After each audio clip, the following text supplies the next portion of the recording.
it's Ria here, and today I have with me a good friend of mine, Nathan Wang, and we're doing our first ever in-person podcast, so that'll be pretty cool. Nathan is a 3-time USACO finalist, and we're just going to talk about his journey to USACO Camp, how he made it 3 times, which is pretty impressive. Thank you. And there's 3 times, like 9 through 11. He's still hasn't heard his results for senior year this year. And then he went on to make a USACO guide, which some of you might be familiar with, and he helped organize that and was a big part of that project, so we'll also be talking about that. So, yeah, thank you Nathan for taking time to be here. Awesome. Thank you for interviewing me. Yeah, so I guess the first thing is, like, which grade did you start USACO in? So I was programming for a very long time, probably like 9-10 years by now. But I actually discovered USACO probably, I would say, 7th grade, around middle school time. But by then, I've already was doing like a lot of web development beforehand. Okay. Did you make any notable websites before that? Not really, just web development for fun, and like various programming languages, but mostly just for fun. And so when you did USACO in 7th grade, did you take a contest or did you just start preparing? I took a contest. So my brother was actually the one that took the first contest, and while he was taking it, my mom was like, "Hey, you want to try this?" So I did. I tried it, and I thought it was pretty fun. And that's sort of how my USACO journey started. It's really just through my brother. How old's your brother? My brother, he's 3 years older than me, so he's currently a junior, I think. Yes. So he started when he was in 10th grade, and you were in 7th grade at that time. Roughly speaking, yes. All right, and then so you took your bronze contest. How did you do? Back then, the bronze contests were significantly easier than they are now. So with my programming experience beforehand, I was able to promote to gold on my first contest. And then after I reached gold, it took a bit of work for me to get up to platinum, yeah. All right, so I guess you didn't do any specific studying to go from bronze to gold. You just had some previous experience, took a contest, and you made gold. Yes. And actually, even gold to platinum journey, I got really lucky on one of the contests that I took, and it just happened to be like an easier contest. So I managed to scrape by with like 16 points above the cutoff without like any contest preparation. I definitely wasn't ready for platinum, but I was able to promote to platinum with like enough partials and like a lucky contest. Was that the US Open that year? It was the year that like one of the problems was flawed and they had to take that problem out. Oh. And that was actually the problem that I full solved. So with that problem plus like enough partials on the other ones, I was able to make like the cutoff before they removed the problem. And so for fairness, they promoted me, even though my solution, I guess, was not entirely correct. Nice. That's actually yeah. All right, so let's take a step back, right? So 7th grade you went bronze to gold. Then how did you? I'm guessing in 8th grade you made platinum. I think it was that same, like 7th grade December, I think I made gold. And then the open contest that year, or whenever that contest was, I made platinum. I think it was one season, but I could be wrong. Okay, so how did you study from gold to platinum? So when I went from gold to platinum, like as I said, I just got lucky, so I didn't actually do much studying. But like to actually move up my skill set from where I was to platinum, I basically went to a summer program for USACO. And I really enjoyed that. And then I basically just solved a bunch of old USACO problems. I went through the USACO.org website and I did every single problem basically that I could. And that really helped me like gain the skills necessary to be at the platinum level. Okay, so you really didn't do any specific preparation for USACO, just general coding to go from bronze to plat. And then in 9th grade you made camp, right? Yes. So I guess let's go from like plat to camp. What took you? Because at first you have to like master gold. Absolutely, yeah. And then you went from plat to camp level. Yeah, so after I learned the basic concepts like DP and Dijkstra's and like all those algorithms, it was basically just a matter for me of just doing a lot of old problems, old USACO problems specifically. So I went through USACO.org and the previous contest and I just did like every single problem I could. I think I did like a majority or almost all of the old gold and old platinum problems when I was qualified for 9th grade. So just that one summer, just did like a lot of problems and then that was enough to help me barely qualify for camp that year. Nice. So when you were solving a problem, what did you do to make sure that like you improved your skills from every single problem that you solve? Mostly just like if I wasn't able to solve a problem, I would read the solution and then I'd be sure to code it up myself. So just by solving enough problems, I think that was what helped me. It wasn't really a structured curriculum of sorts. It was just like solving all the problems and solving enough problems. I see. And so when you were like on the Plat website, right? Because Plat problems range from like just some easier plot problems to some insanely hard plot problems that even the IOI people don't get in contests. You solve all of them, or like how did you filter out the easier ones then? I just went down the list really, because the easier ones, they didn't take that long for me to solve, and it was fun implementing them, so I didn't bother skipping any easy problems, I just implemented it and solved it. And for the harder ones, I would read the solution, and I spend like quite a long time on it, so unless I like straight up did not understand the solution, in which case I would skip the problem. Otherwise, I would spend a lot of time trying to understand the solution and try to solve it like that. And so there were some problems that were like beyond me, and I just skipped those and it came back to them at a later time.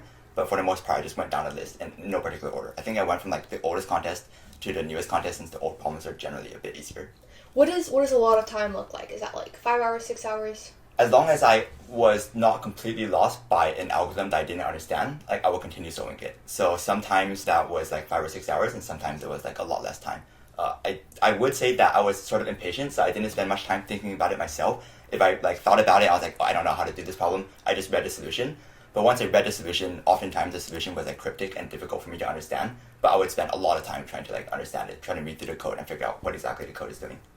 So yeah, like, I think that's like the main key of it, right? Like when you're unable to understand a solution and you're trying to figure it out, because that happens quite a lot to a lot of people. So instead you read to the solution, try to understand it. Is there anything else you recommend to people if they're trying to understand hard solutions? Not in particular. For me, it was just like a lot of time reading solutions and a lot of time like reading through the code and like walking through the code step by step to try to figure it out. Sometimes when it was too hard, I would just like give up and return to the problem at a later time. But I don't know if this is the most efficient solution because I definitely felt like there were some periods of time where I spent a lot of time like thinking about or trying to understand the solution, and it wasn't really getting anywhere. And at some of those stages, I would have preferred just like get an answer explained from someone. So now there's the USACO forum. So I would recommend that like if you're really stuck, you can try to post your question there and see if someone can help you out, or you can just like ask a friend who might also do USACO to try to see if they can like explain the problem to you. But other than that, I would just say like just keep going, and unless you feel like really really stuck, just like try to figure it out.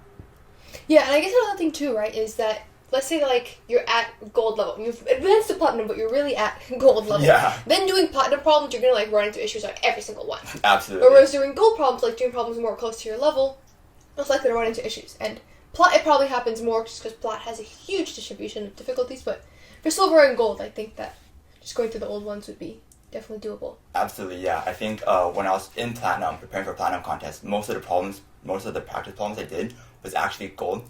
So I did a lot of gold practice problems, and that was just because like the platinum problems were like a bit too difficult for me. So I started from the gold ones, and then after I finished the gold ones, then I moved on to platinum. Nice. So did you just spend all summer just cramming USACO? Basically, yeah. It was. I was very into it at the time, so my entire summer was basically spent doing USACO problems. Awesome. And then you finish 7th grade, you spend your summer cramming, and you're in 8th grade. How did you do in 8th grade platinum contest? I honestly don't really remember. I think I think it was 8th grade summer that I really started like doing USACO problems. So the first like contest that I legitimately tried really hard on was in 9th grade. So like 9th grade was the first year that I like tried to be like, okay, I'm actually going to like do these platinum problems. I want to like try to do them well. And I think that's because 7th grade summer was my gold summer program, and then 8th grade summer I believe was my platinum summer camp. But I could have remembered incorrectly. But yeah, around 9th grade was when I like legitimately first started attempting platinum contests. Alright, and then you take those and you make camp that year. Yes, awesome. luckily. And that's where I met you. I think you were Yes. in 9th grade. I believe I was a senior? I think so, yes, yeah, you were. Yeah, because right now you're a senior in high school and I'm a junior. You're a junior in college, Yeah. So a few years ahead of it, yeah. Cool. So how was your experience at camp like? Camp was honestly like really amazing. I legitimately felt like before camp, I was like, great, I made camp, this is it, I'm like done with USACO. But camp really motivated me to like continue going. It was probably like the best week of my life up until that point. It was a lot of fun, like getting to meet people, getting to learn a lot of these cool algorithms. And then the way camp was run, I think was like really well done. They split us into 2 groups. One group was like beginners like me, who were there for the first time. And another group was like returning members who were contending for IOI. So amongst the beginner group, we didn't actually have that many contests. We spent a lot of time learning, and there was a lot of time for like social activities outside. So we played a lot of board games, played a lot of card games, did a lot of fun activities. So camp definitely was like a very enjoyable experience. It wasn't just like pure learning, pure cramming for contests. There was a lot of social time built into that as well. And I just think overall, the camp organizers did a fantastic job like executing the camp. Yeah, camp is a lot of fun. And I'll also add that like if you're trying to cram for study for competitions during camp, it's a bit too late. Yeah. Like you have a few days of limited time. You got to put your studying beforehand. Absolutely, yeah. So you make camp the first time, and as you know, making camp the second time, that second hosting group is a lot more difficult. Yes. So what did you do between the first year of camp and second year of camp to move up from Guernsey to Holstein? That time I actually did not have very high expectations to make camp again. I was mostly doing it just for fun. So during camp, I met a friend of mine who referred me to one of his coaches, and the coach was it was a free service. You apply, and then he would just give you problems to do. And then I just basically did those problems. It was mostly old Olympiad problems, I believe. So I did those problems, I read through the solutions, and just, again, by doing a lot of problems, I was able to make camp a second time. Again, barely.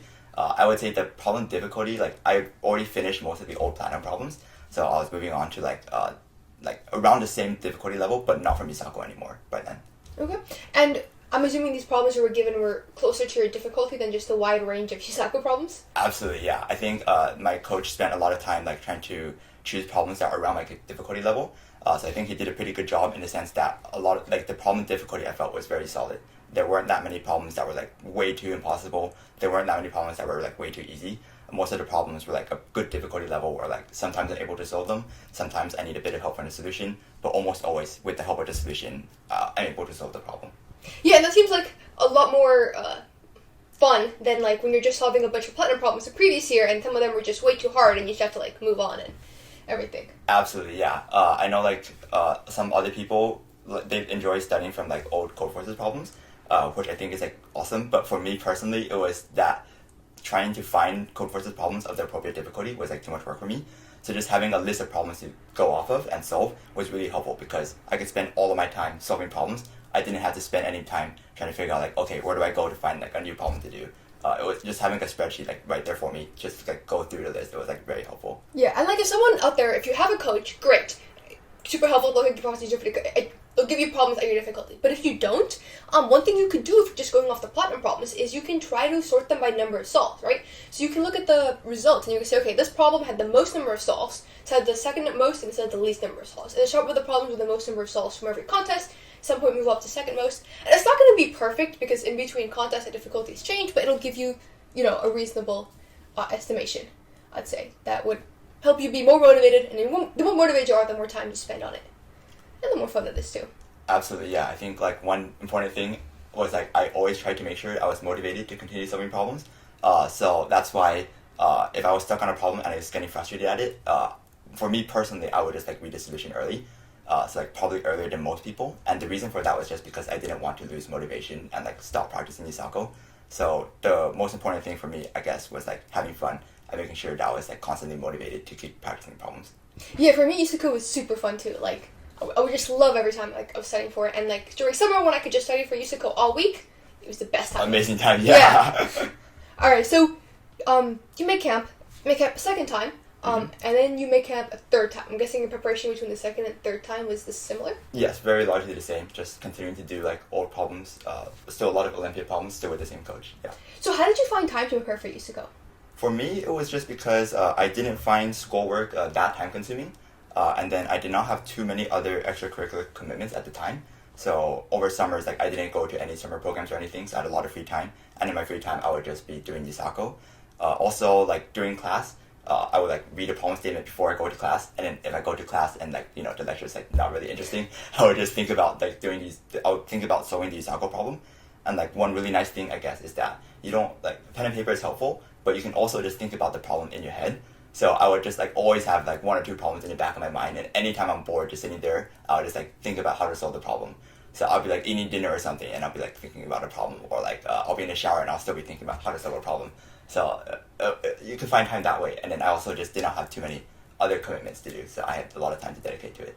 Yeah, I've heard of several other finalists for telling me that like they bring printouts with their code versus problems to class and just get the printouts taken away by their teacher. Yeah. So you like memorize the problem statement, then they can't stop you from thinking about it. So yeah, and you can be writing on the paper, they'll take away your paper, get out of the paper. It's very hard to stop you from doing that. Yeah. Yeah, definitely respect your teachers though, and everything they're teaching. But yeah, if you have some free time. Yeah. Code, like why not? So one of the things that you said that during summer you wouldn't really have any other summer programs, and I didn't either. I just spent all my summer time on USACO. But a lot of people, they feel like if they don't go to summer camps like Cosmos or whichever the other big ones are, they're missing out. And my response to that is sort of, I bet on myself for USACO, and making USACO camp is so much better.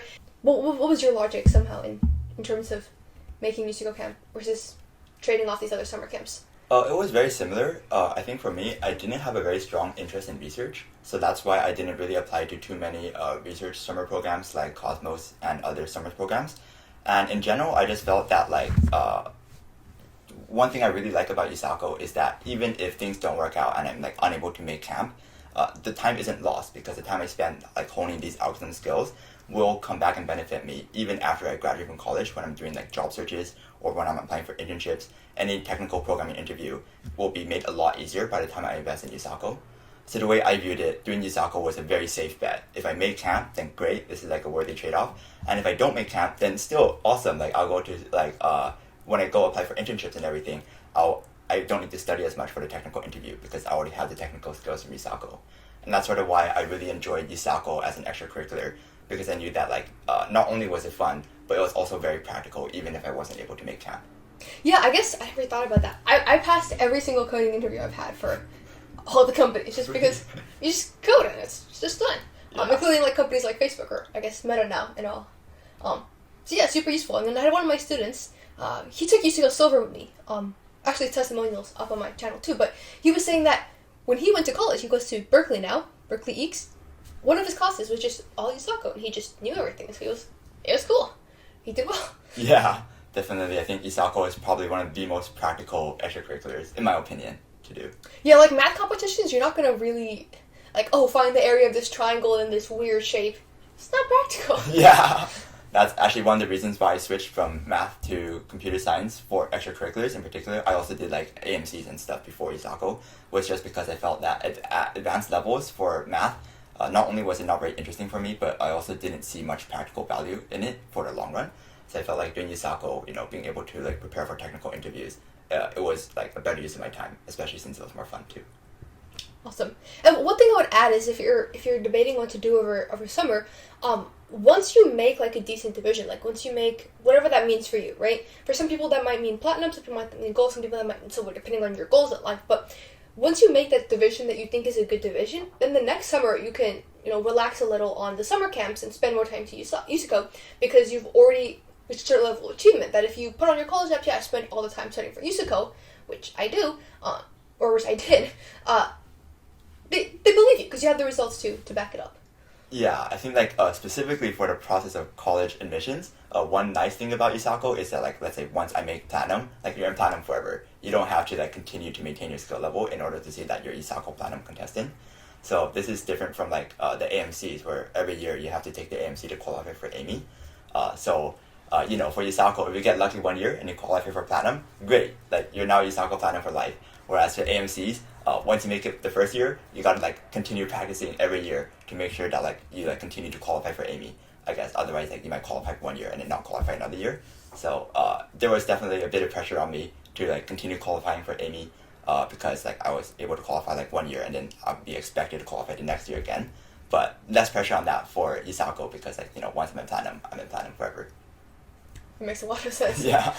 Alright, so I believe, was it your first year or second year after camp where you started work on the USACO guide? Second year was the online year. Okay. So yeah, when I was in 10th grade. So what motivated you to get the idea of making a revamped training pages? It was basically just that. It was just that the training pages for USACO looked a bit old, and we were thinking, okay, this was a great resource. How can we make it modernized and like continue to be a great resource today? And it started to evolve from there. We were trying to think about how we might like restructure the training pages to improve it to like reflect like the more modern USACO difficulty. And then eventually we just said, okay, why don't we just start from scratch and then see what we can come up with. And that's how the USACO guide came to be. Is there a reason you didn't just add your curriculum to the old training pages or take some of their curriculum and just add it to yours? I think mostly it was flexibility because we started from scratch and we like built the website from scratch and we hosted everything. We could like move a lot faster. We didn't have to like figure out like where the old training documents were, how to update the old training website. By controlling everything, we were able to like move a lot and iterate a lot faster.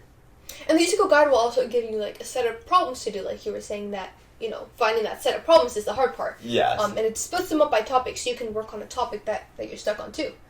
Absolutely, yeah. That's splitting it by topic was like one of the conscious choices we made. Some people like prefer blind practice like without the topics, and some people prefer like practice with the topics. And we felt like for the USACO guide specifically, because we wanted it to act as sort of a reference in case like there's like just one topic in a division that you like really needed help with. Well, that's why the topics in the USACO guide are actually organized by topic.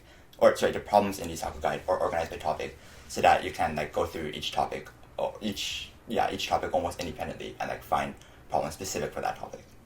I was looking through the guide and I noticed that most of the problems come from external sources like AppCode or Codeforces and different websites like that, and or oj.uz, and like very few problems come from the USACO website directly. Is there a reason for that, or do you think those? I guess what do you think is the best way to prep for USACO? Is it like USACO problems, or is it like that you expect them to have already solved a bunch of USACO problems? I don't think it was a conscious choice for us to do that. I think we just found problems from various sources and pulled them together. My recommended approach, if you're just going solely from the USACO guide, would be to go through the USACO guide once to like learn all the topics. And once you've learned all the topics, then just go to the USACO website and just do a bunch of old problems. And so I guess the idea behind the USACO guide is that, I guess first, if you don't have the USACO guide and you're just trying to learn USACO by doing old problems, sometimes it may be difficult because you may do a problem and like spend a long time thinking about it and realize that, oh, this solution requires an algorithm I've never even heard about before. So the goal of the USACO guide is sort of for you to learn all the necessary algorithms for a division, such that you're now able to understand the solutions of every single problem in that division. So like if I'm new to USACO, I would go through the bronze division of the USACO guide, and now after I finish all that, then I say, okay, great, I know all the algorithms necessary for bronze. Now I can start practicing old bronze problems, and I can do this with the confidence that like the solution to this problem, I'll be able to understand it, so that like if I read a problem, I think about it, and I don't know how to solve it, I can read a solution and I'll be able to figure out like how to solve it. Yeah. And I feel like this works in most cases. In some cases, the problem-solving skills can be too hard. Yes. Kind of like what you were saying earlier, that sometimes you just can't understand a solution. But yeah, if you have that base knowledge from USACO Guide, you'll be a lot better position to understand all the different algorithms. Absolutely, yeah. So just going back to what you were saying about USACO Platinum when you were studying for that. So for Bronze, Silver, and Gold, obviously like the number of algorithms is pretty limited. There is no official list, but you can have a reasonable estimate of what you think is going to show up. But for Platinum, there's just a huge variety of concepts that could possibly show up. So I guess even like in the contest years that you did make USACO Camp, did you know every single topic that showed up on the Platinum contest those years? Definitely not. And even if I did, oftentimes I wasn't able to realize like that problem statement needed that particular algorithm. So definitely I was not able to solve every single problem for those Platinum contests. Oftentimes I would just be like, even if I knew the algorithm, I wouldn't realize to apply the algorithm. I think in that situation for Platinum, I just did a lot of old problems and a lot of like Olympiad problems, like roughly the same level as Platinum contests. And every so often, like I would encounter a problem and would have a solution that would like contain a new algorithm that I wouldn't have heard of before. And I just like learn the algorithm and like continue on. Okay, so I've noticed that like in the USACO guide there was a set of topics that showed up obviously, and obviously it wasn't all the 2 million possible ones that could show up. Are those what you believe to be like the most common ones? Is that what your team discussed that was the most common Platinum topics, or? Those are like probably, yeah, I would say that's correct. Those are like the common Platinum topics, but definitely not an exhaustive list. But it's probably a good enough list for like foundational Platinum concepts, and then beyond that level, like you can just like do problems, and then if you encounter a problem that has an algorithm that you don't know, then you just like learn the algorithm like as you practice. Yeah, and I'd definitely say for Platinum, when you go through the USACO guide and there's topics showing up that you don't know, don't be demotivated, right? Just way too many in Platinum to learn all the different topics. Any finalists will tell you that they did not know all the topics when they went in. And so trying to learn all the topics is actually, in my opinion, a little bit of a waste of time. Like a topic that will show up once in 4 years, you spend time learning it. Or you could work on dynamic programming, you could work on your problem solving skills. So if they're definitely going to show up for every single contest this year, and that would just give you a lot more ROI, so it's like a lot more score boost for the time you put in. Absolutely, yeah, I definitely agree with that. So like, if there's like 3 problems and like dynamic programming or segment tree problems like more likely to come up, then getting really good at those problems is probably, in my opinion, probably worth it. Instead of like trying to learn like a bunch of other topics, and like even if that topic does come up, you might not be able to solve the problem if you're like unable to identify it. And segment tree is something you like learn, and there's some variations, but then you sort of like check off the box. Dynamic programming, you never check off that box, right? You always have to keep getting better and better and better and better and better at it. And if you're really good at it, then sometimes you can solve a problem that wasn't even meant to use it in Platinum for a thing, which is super helpful to your score if you can solve multiple Platinum problems. Yeah, dynamic programming is actually one of my favorite topics for that very, very reason, because it's just so versatile. Yeah. And like if you have a different favorite topic like strings, that is highly unfortunate because dynamic programming is going to show up every single contest. Strings may or may not show up in the entire year, so do GP. Alright, so yeah, I guess that about covers everything. Was there anything else you have? Any advice for the audience on USACO preparation? I think that about covers it. If I were to give advice, it would just be to always stay motivated. For me, I think more important than anything else was I always wanted to make sure I had fun while solving USACO problems, because I felt like my improvement could just literally be measured by the number of problems I solved. So I didn't overthink like, oh, am I getting better? Oh, is my contest performance like this time like really bad for some reason? I just was like, okay, I just want to solve as many problems as I can, and a large part of that was just like staying motivated to continue solving problems. All right. Well, thank you so much for being here. Thank you all for watching, and the link for the USACO guide will be in the description below. Thank you so much, Ria. Yeah. Bye. Bye.